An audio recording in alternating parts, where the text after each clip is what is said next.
मालदेव के बाद हमने राव चंद्रसेन के बारे में पढ़ा, मोटे राजा उदय सिंह के बारे में पढ़ा। अब उसके बाद राव जसवंत सिंह राठौड़, राव जसवंत सिंह राठौड़, इसके बारे में पढ़ेंगे। राव जसवंत सिंह ने मुग़ल बादशाह दो बादशाहों की सेवा की, मुख्य रूप से एक शाहजहाँ और दूसरा मुग़ल बादशाह औरंगजेब।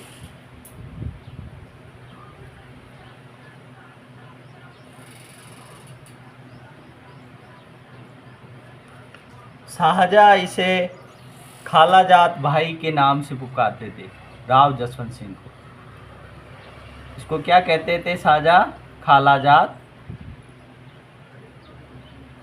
भाई।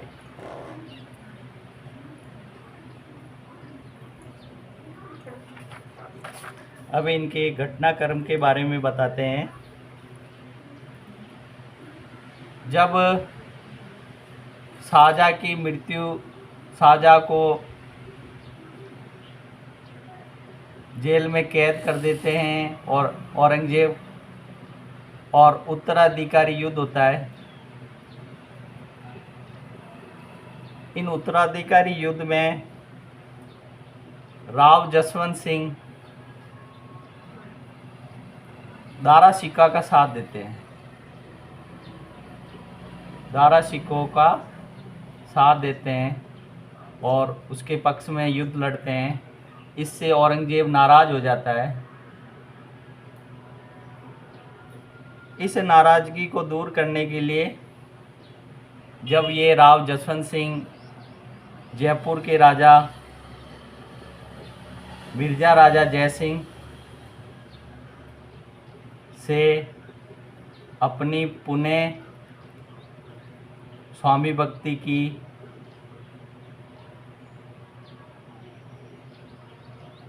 प्रार्थना पत्र औरंगजेब के पास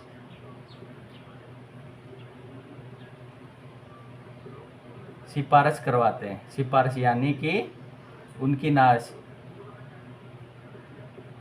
औरंगजेब राव जसवंत सिंह से नाराज़ था, तो राव जसवंत सिंह मिर्ज़ा राजा जयसिंह की मदद से वापस मुग़ल बादशाह का दिल जीतने के लिए औरंगजेब के पास अपनी सिफारिश करवाते हैं। इससे औरंगजेब ने पुनः राव जसवंत सिंह को अपने पास सेवा में रख लेते हैं।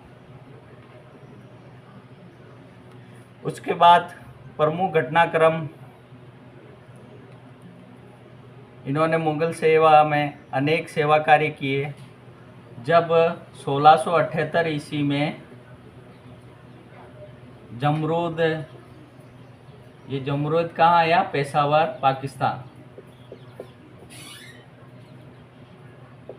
पाकिस्तान में, जहाँ पर इनका देहांत हो जाता है।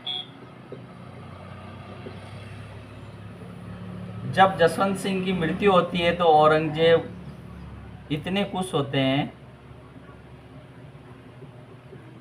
और वो कहते हैं कि आज कपरू या धर्म विरोधी का दरवाज़ा टूट गया। यानी कि औरंगजेब जितने भी हिंदुओं पर अत्याचार और करते थे, उसका ये राजा जसवंत सिंह हमेशा विरोध करते थे। जब ये मरता है तो इसी कारण औरंगजेब ने इसकी मृत्यु होने पर खुशी के रूप में ये कहा कि आज कपरू का धर्म विरोधी दरवाज़ा टूट गया, और उन्होंने खुशी मनाई। और औरंगजेब अपनी कूटनीतिक चाल से जसवंत सिंह जो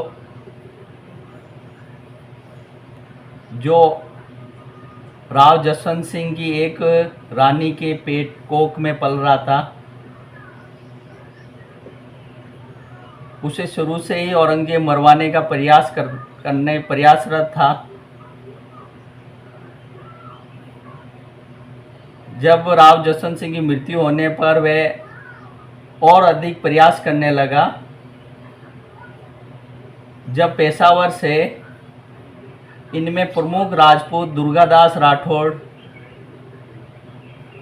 इस औरंगजेब की चाल को भांप लेते हैं और वहां से राजकुमार को सुरक्षित निकालकर मेवाड़ में वहां जीवन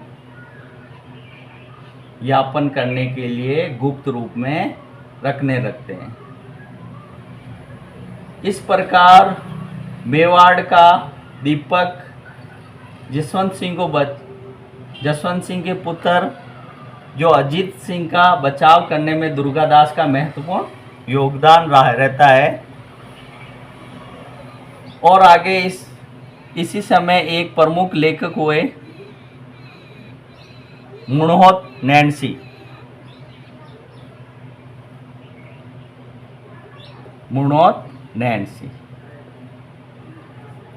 इसे राजस्थान का अबुल फजल भी कहते हैं।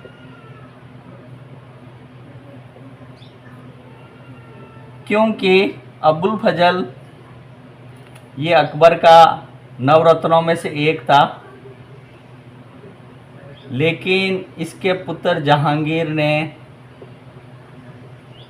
इस अबुल फजल की हत्या की थी।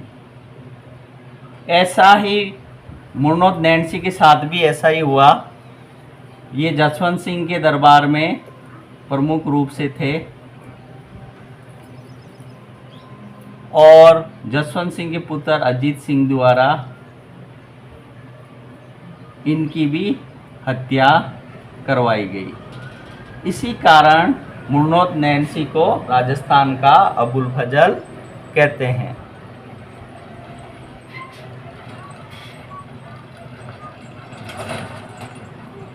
ये दुर्गादास आस्करण के पुत्र थे, आस्करण राठौड़ के पुत्र थे।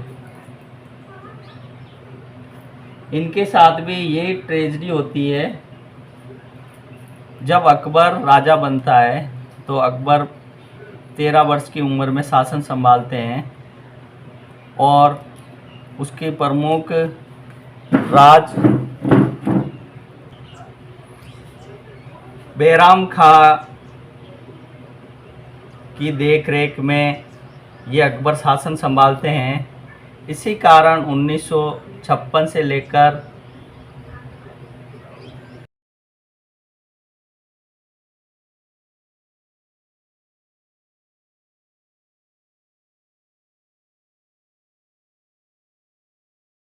कर 1560 तक इस बैराम खां की देखरेख में मुगल काल का शासन व्यवस्था चलती है और इस शासनकाल में महिलाओं की भूमिका प्रमुख रहती है। इसी कारण इस शासनकाल को पेटीकोट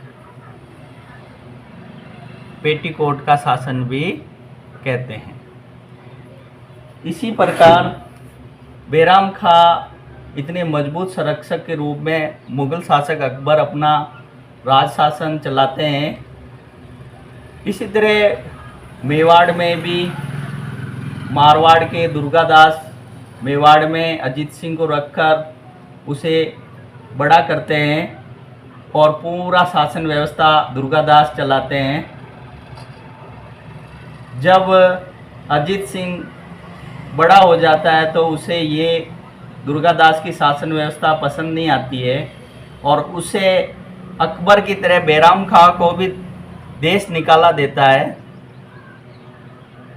और यही अजीत सिंह भी दुर्गादास को देश निकाला देता है। इस प्रकार ये इतिहास में दोनों घटना सेम निकलती है। अब मुणहोत नैन्सी की एक प्रमुख पुस्तक है मारवाड़